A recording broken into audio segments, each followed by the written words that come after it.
le lofo le tua ona o le nei fo ia no le mal matu fi o tatu mo tatu toi mafuta ila na fi mo ia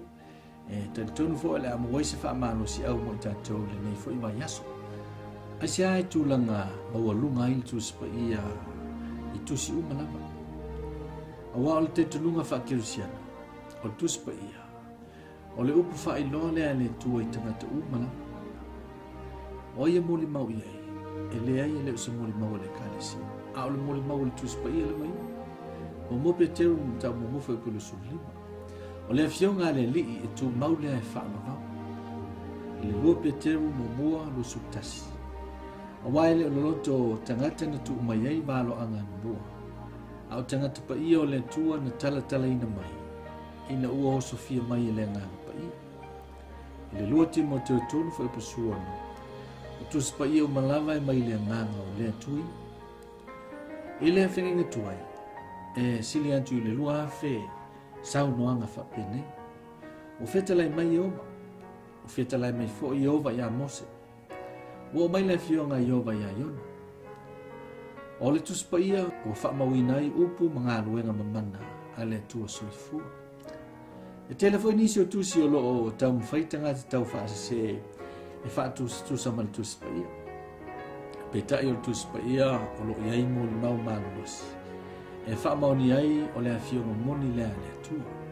e peila o le unity po le tu whaatisinga e wilama ina tusi e lima o tangata ma le vai tusi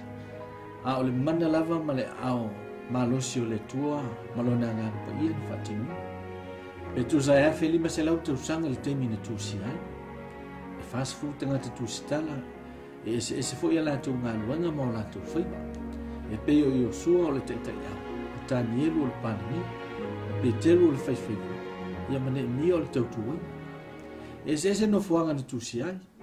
pela o Mose i le vau, o Paulo i le whalapupui, ia mo Ioane i le motu tufu. E tolu foi kontinenta na tusi ai, pe o Afrika, o Asia ma Europa. E tolu foi ngana na tusi ai,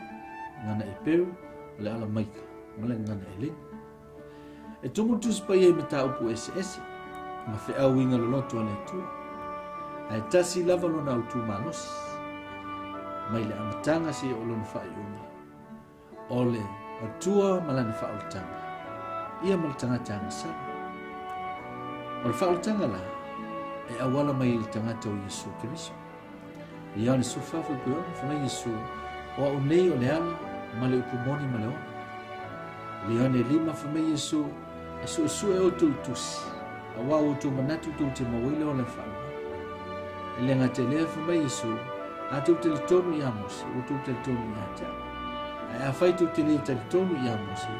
e le mawhiwhi o tu te tonu mai i ata le ata fai loa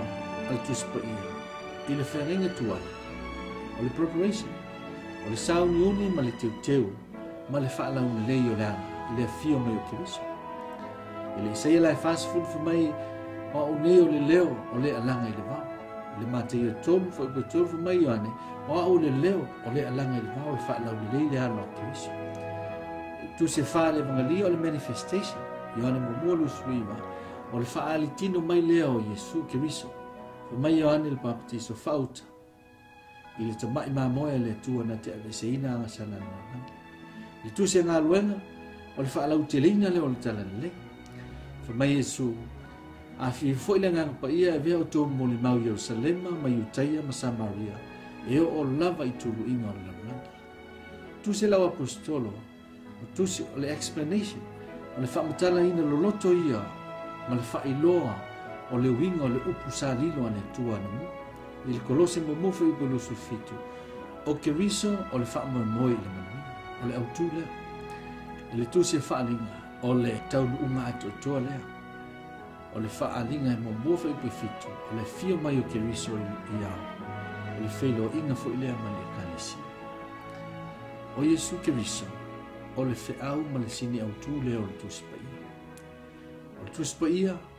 e winga ese ma mata ngofia e sili atu lo nisi o tustusinga. E tu tasi fo ila na pule fa fonga le feso e fafa i pasulua. A wal o ona le fionga ne tua. O lo matuanga lue fo o lo sili fo ilon ma ai pelu mai fa tau mai tu o lo vai mai fo i o lava i vai se no le loto ma le nganga o nga tino fo i ma ano ivi o lo fa masino fo i manatu ma filinga o le loto ia o leo e fa fonga nei i le taua ma le maulunga o le afionga pa ia le tu ma e le mawhaifu o na tātou loa le fina ngano pa ia o le tua pe a tātou le sa i ili mo su e i lana tusi pa ia e taua tele o wa o lo faali mai ai po lo failo mai ai lo na fina ngano i le tātou o ia o lea le fa manatu ma le fisosoani ai e fa manuia tele le tua i lau fa fonga